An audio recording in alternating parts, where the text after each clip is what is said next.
那大家好，我是 FCGRZ 呢。本期影片为大家带来的是这一次 DC 杯的环境爆啦。那虽然有点早，因为其实3月还有一包卡包嘛，但那个卡包应该是3月6号出的。但目前看下来的话，那个卡包应该是没有能影响环境的东西，主要是另外2个主题就不说了，白龙。要有原石，应该才比较有竞技的实力。就它的强度来源有一部分很大是原石，所以这次高几率应该不会错的状况下，我就觉得好，那我们就先做这部影片吧。反正3月卡包应该是不影响这次 DC 的。对，好，那废话不多说，我们马上开始讲吧。那如果你还没有看过我上一个刻模环境报的，我建议你先去看那个影片，因为这一部影片的话，就是会接着那个影片来讲。就有些理解跟东西是有更新的。那首先是千年组件的部分，千年组件在最近的就 MD 最近这几个礼拜里面，算是大放异彩啦。就前面的主流都是挂上了千年组件，包括蛇眼，包括白身。那与之相对的就是前面有提到的圣徒啦，那就上一部影片有提到的圣徒组件，那基本上现在蛇眼最主流构筑都是带千年的，就不带圣徒这样子。对，那如果你有在跟竞技环境的，就最好知道一下这件事情。这样子，就这个系列最主要的就是提供场值啊，然后最大的价值主要是这张原罪龙，因为原罪龙很强。那这个组件主要就是提供场子跟后台，那白身跟蛇眼都可以很好的去利用后台，所以那2个卡组象性是最高的。好，那要分析这次 DC 杯的话，我们可以看一下2月的 rating 哦。那2月 rating 的话，前10的卡组分别是这些，就第1名是烙印跟白银城，就他用的是烙印跟白银城，然后第2是千年克魔蛇眼，然后第3也是烙印，然后第4是天杯龙，第5是圣徒白身，然后第6是 Meta Beat， 然后第7用的是蛇眼跟白身，然后第8、第9都是用白身，然后第10是用 Meta Beat。那 rating 的话，我建议大家就是知道就好了啦，就是因为 rating 的。就 rating 这个制度本身比较特别一点，是它玩的人没有那么多，所以环境很极端，就是你到最后可能就是大家可能在互抓之类的，就玩的人可能也就那10几个、20个之类的，就很少，真的很少，就是 maybe 30、40个最多了。对，所以 rating 这个东西，我觉得大家看看就好了。当然，冲上去的人一定是有他的实力跟他的就冲上去是有他的价值在的，但不是代表说就是他冲上去他就是很适合 DC， 因为毕竟 rating 跟 DC 还是不同的制度。对，好，那大家看一下知道一下就 OK 了。好，那再来进到大家最喜欢的 T 表的部分啦。那首先 S 级的卡组给的是蛇眼，一样蛇眼，然后天杯龙跟白身，然后 A 给的是烙印跟白银城，那 B 给的是消防队人鱼，然后优贝尔、Meta Beat 跟大法师，然后还有阎王。阎王我也不知道为什么在这边忘记拿掉了，反正阎王也差不多就这样啊。对，阎王也可以玩，阎王有多少有遇到。好，那先讲 S 级的部分。S 级的话给的是蛇眼、天杯龙跟白身嘛。那这3个卡组，蛇眼其实没什么好说的啦，就它就是跟克魔象性最好的那个卡组。那在环境上整体来说，它也是最全面的那一个。然后白身的话，跟蛇眼相较起来，打天杯龙好打一点。对，然后仙宫演完就很强。对，仙宫演完几乎一定赢。对，那因为白身3色打多嘛，比较大的弱点是它比较吃锁鸟，那这点可能在打蛇眼上会有点劣势，因为现在蛇眼标配几乎都带3锁。对。然后天杯龙就是因为环境比较固化的关系，所以抓克魔是好抓的，所以天杯龙打蛇眼更应该是有小优势的。但天杯龙打阿德斯的卡组，比如说烙印跟白银城，可能没有那么好打，大概是这种感觉。那 A 的话，我给的是烙印跟白银城，那为什么不是其他克魔系？我等一下讲。对，那我们先讲为什么把烙印跟白银城摆在这边。一个是就给点尊重嘛，因为毕竟前10的 rating 有2个烙印，那代表烙印这卡组肯定是有些实力的，但我觉得啦，这卡组真的还是很看操作者，就是我来玩，他一定不在前10的这种感觉啊。烙印我现在真不懂，好不好？就这牌还是很看牌手的，对，他不是随便一个人来都可以玩的，你一定要玩得够熟悉才行。尤其是在 DC 杯，因为 DC 杯是一个长时间周回的活动，它是很耗精神跟体力的。你玩一个你不熟的卡组是很容易翻车的，对你玩到后面会不知道你在干嘛。尤其烙印这种又很烧 CPU， 所以我建议就是你如果是一个 main 烙印的玩家，你 DC 杯想玩也不是不行。大概就是这种感觉，但你如果不是的话，我还是不推荐。对，我还是不推荐。虽然我把它摆在这边，但我不推荐。我觉得你如果玩不熟烙印，你不如去玩下面的；你又不想玩上面的，你不如去玩下面的，这是真的。然后白银城一样，就我们刚刚前面有提到，其实在 rating 天贝龙是蛮多的，所以相较之下打天贝龙有优势的白银城，我自己觉得这一版本其实是有发挥空间的。而且白银城打克魔系有连力炮这个。还蛮强的东西，就连力炮打克魔系是好开到的，所以这也是为什么我把白银城给 A 的原因。就我觉得它有相较于克魔系的优势，就是它不吃鸟居，不吃那种麻雀，对吧？然后它打环境其他卡组也有一战之力，所以白银城是可以考虑的一个选择。对，当然它不是机体最优秀的那个，机体最优秀一定还是克魔系的，我觉得啦。我觉得白银城的容错率其实也没有克魔系来的高啦，所以你要说容错率的话，我觉得一定还是上面的蛇眼跟百胜的容错率高一点。但白银城也有好处，就是刚前面那些讲的，对，所以白银城也是推荐你最好要稍微再熟练一点再玩的卡组。如果你要拿去 DC 杯爬分的话，那这个题表我们是针对 DC 杯的，然后再来是 B 的部分，为什么？消防、猪类跟尤贝尔白这边，是因为我觉得他们有克魔系的弱点，就是他们吃那些手坑，吃抽牌系，然后可能有被深渊兽打到，对，然后也吃次元，但他们没有上面的所谓的蛇眼跟百胜来的优秀，所以我会觉得你在玩这3个卡组的时候，你玩起来像在玩上面那2个的劣化版，那他们的自由格也没有那么多，就他们都是系统偏大的卡组，对。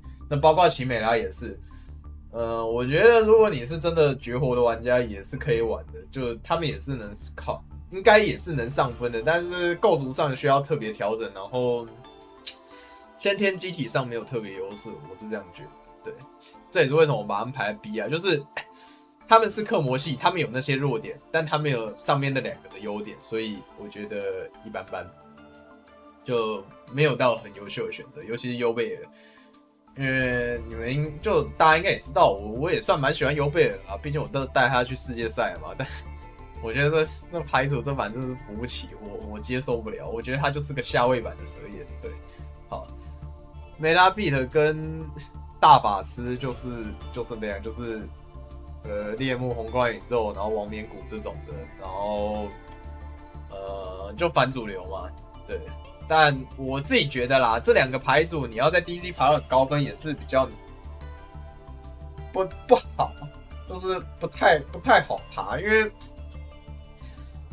可能场次上你要堆到那么多会有点问题。就是你看你就想嘛，你在打 DC 的时候，你看对面下结界像，有的人是不愿意那么简单跑的，就是我一定跟你撸到死的那种，就是我一定要看你把我打死啊。Meta Beat 有时候真的要打很多回合，所以他一把不一定很快，但他后手一定要看对面演完，对，所以这是他的问题。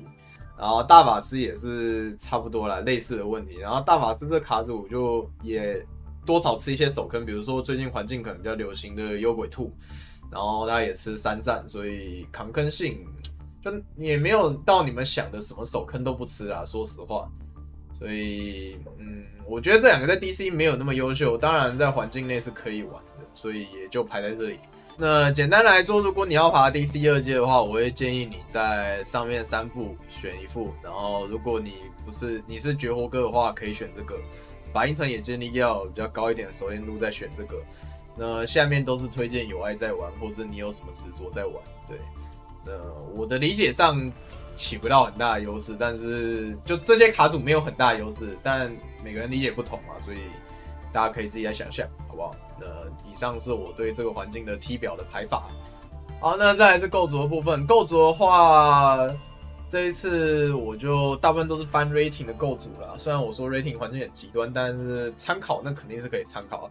他在极端这些人就是比一个什么都不是的人强很多，对吧？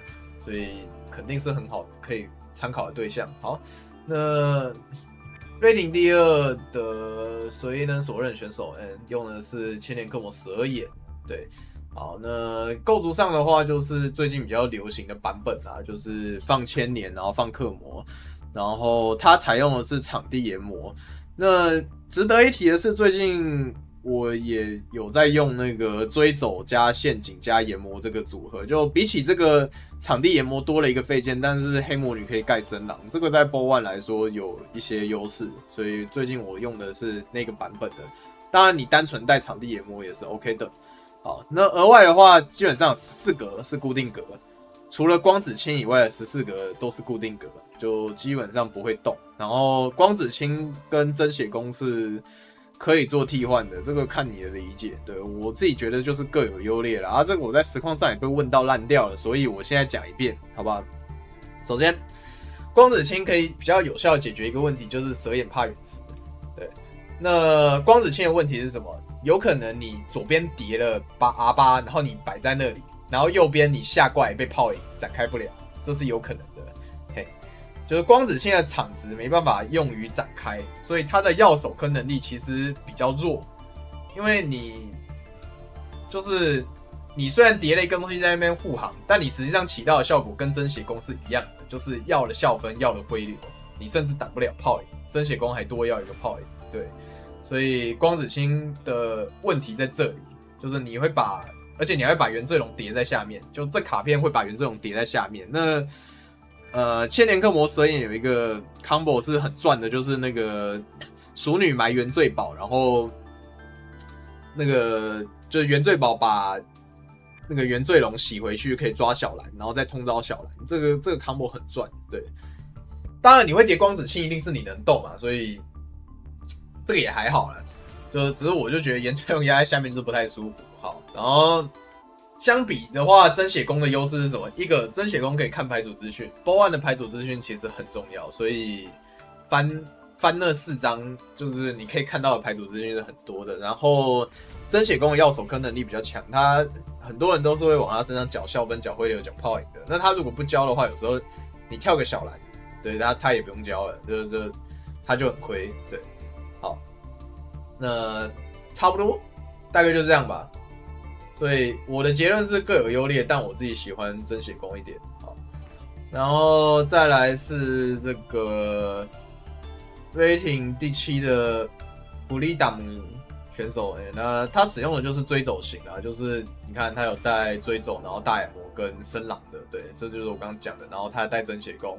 那他比较特别额外是，他带了一个这个电子界 L6，那怎么用我也不太懂。他就说场值一出的时候，有时候可以出，然后有时候会当那个什么斩杀用的，就大概这样。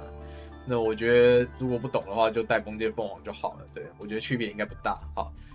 好，那我自己组的大概也就长这样，也都差不多，只是我把牌数稍微放了大一点，这是我这2天在试的啦。其实是昨天开始试的。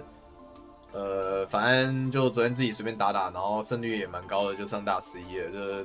但大11也不重要，好不好？有手就会上，所以好，就我自己的逻辑是，我觉得蛇眼感觉废件还是比较多一点啊。然后你牌数太少的话，你只有锁鸟后手，它也不像手坑，所以校分兔子，我觉得这种可能还是要考虑放一下。就他们跟锁鸟一起联防，它就会比较像锁鸟，就会比较像手坑。不然锁鸟单卡真的很弱，只能打白身。好，然后我是一样投入追走深狼这个组件。那大研磨的话是让追走剧这张卡片更灵活一点啊，就他追走不要只能贴黑魔女，这样不然黑魔女开的话，追走就是完全没有用。对，好，然后我们这边顺便把很多关于蛇眼大家很爱问的问题提一下，为什么？对，好，那首先是圣徒跟千年哪个好？你要我以环境上还有我自己实际玩下来感觉的话，我觉得千年就是比较强。那为什么？原因是一个是圣徒后手太废了，然后圣徒的扛坑能力也没有千年好。因为圣徒是2卡去展开嘛，但是千年就是1卡就可以动，所以在手坑交换上或是药坑能力上，千年就是比较好。对，然后圣徒还怕锁鸟，那千年中了锁鸟也是一个场子加后台一个。那对蛇眼来说，大家记得吧？就是后台就是场子，所以千年就是2个场子。再来最大的原因就是你放圣徒的状况下，其实你额外可能放不了原罪龙。那原罪龙我觉得真的很强很强，对，因为它可以在你没有调度到蛇眼轴的状况下，就把2个后台转换成场子。那因为大家也知道这版本没有克魔女人嘛，那没有克魔女人的情况下，你在做小冥神转镇魂官的时候，其实很容易少一个怪。好，你只要有多一个后台的状况下，你就可以把克魔装备跟多的那个后台转成原罪龙。所以原罪龙这张卡片在这一版的蛇焰里面，我觉得是很重要的。重点是原罪龙很强，所以我们更希望去投入千年。我觉得这是他对比圣徒轴最大的优势啊。然后还有千年后手一定是比圣徒后手强的，对。不管是打点也好，或是你去突破的时候你要花费的卡数也好，千年都是相对更少的。好，然后再来是也很多人很爱的，为什么不放叉地利呀，主播？为什么不放巨蛇？原因很简单，没卡位。我的牌组都肥成这样了，你觉得还有卡位吗？你们看他们这些放嘛？啊，你还要放叉地利，那你还要放手坑吗？叉地利要吃5格那巨蛇套件要吃5格然后你要问我说巨蛇跟千年谁强？那也不用比了吧，一定是千年强。主要是千年这个东西，你们就看嘛，他们的结构其实是一样的，就是3个猿人、石板跟这个神殿，这对应的是叉地狱的独角兽场地分离了，跟停泊地。那差在哪里？停泊地是垃圾，神殿会动，懂吗？对，这是我觉得。然后千年理论上来说，在展开上更可以给到帮助。那你本质上还是一个展开卡组，那叉地利是 beat 能力比较强，但是能展开你就不会想要打 beat， 主要是对。那终于我们可以进下一个卡组，那再来是天杯龙。天杯龙因为前12玩家没有放卡组的关系，我就随便放了一个。我自己如果在这玩间玩天杯龙的话，我可能会这样做。对，那现在比较流行的天杯龙都是手坑天杯，理由是解牌打不赢白神，然后手坑可以很有效的阻止蛇眼，对，所以手坑天杯比较强。对，好，然后兔子就是可以丢千年，对，差不多是这样吧。然后陨石打蛇眼，如果你有搭配其他卡片联防的话，就还是强，所以可以放满。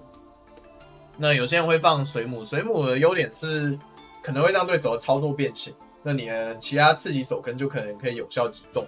缺点是那张卡片本身就蛮废的，因为克魔系常常不用抽牌，就不用从手牌跳，它就可以做好它的终端，所以本身抽牌能力有限，压制力可能不是那么够。就是你面对比较熟练的玩家的话，它起到的作用可能就不是那么大。对。你们很爱的什么闪刀天杯或是解牌天杯，那个在 DC 杯我是不建议用啦，因为我自己也有玩过。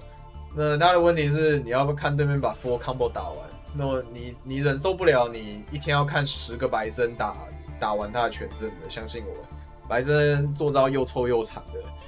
你不是要看10个白身，你可能要看20个白身打完全阵，你时间都没了。对，那我不知道你要爬什么分。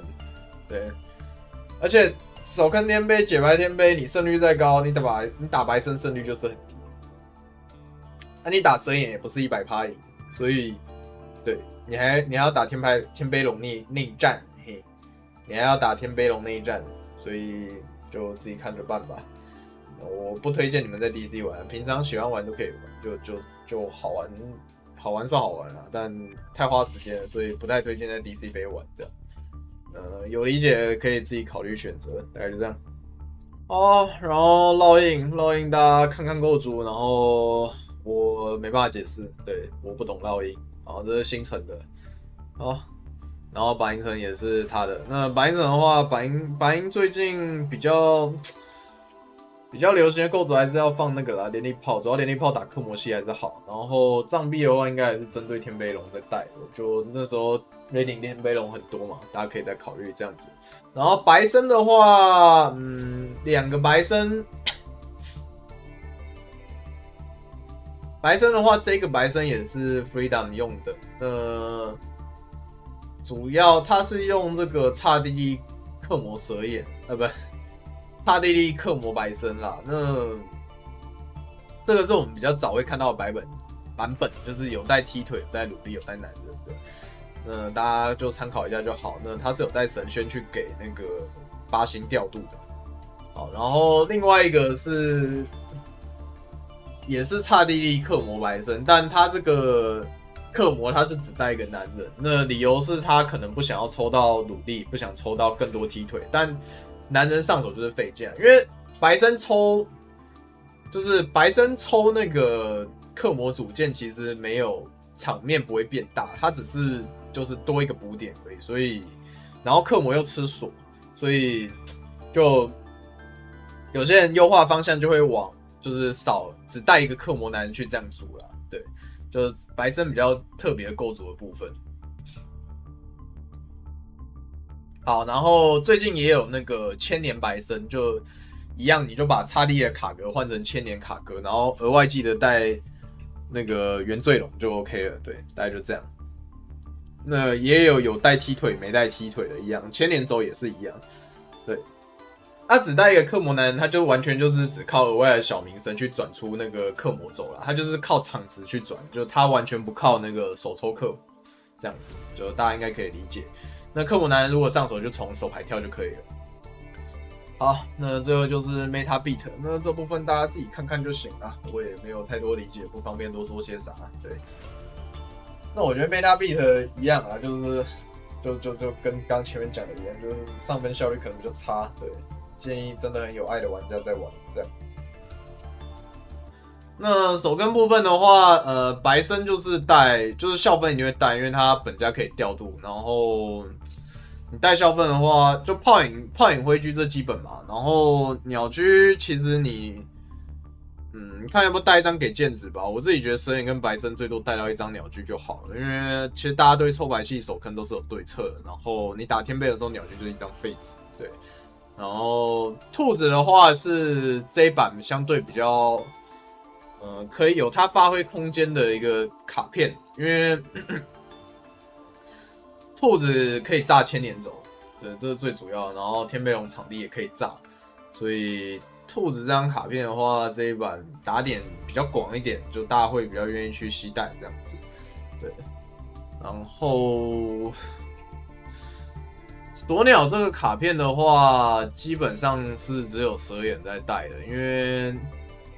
当然还有消防队啦，但就前段班只有蛇眼在带，就是可以在自己回合丢出锁鸟自锁，就是让去封锁掉对手抽牌系手坑的才是适合带锁鸟卡出来，因为锁鸟这个卡片除了打白胜以外，基本上都不是很厉害，就单卡能力来说一般般这样。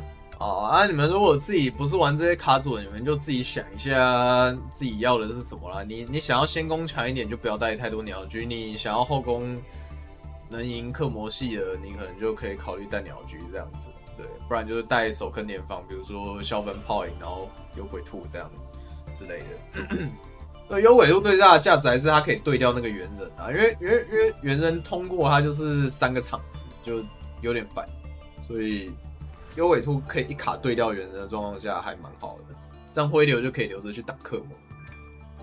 OK， 好，那本期影片就到这边。喜欢我们影片的话，别忘了订阅我的频道。有任何问题，欢迎在影片下方留言或到时光上来询问。觉得我做不错的话，也可以加入会员支持，就是我最大的动力哦。我是 FCGRZ，我们下期影片再见，拜拜。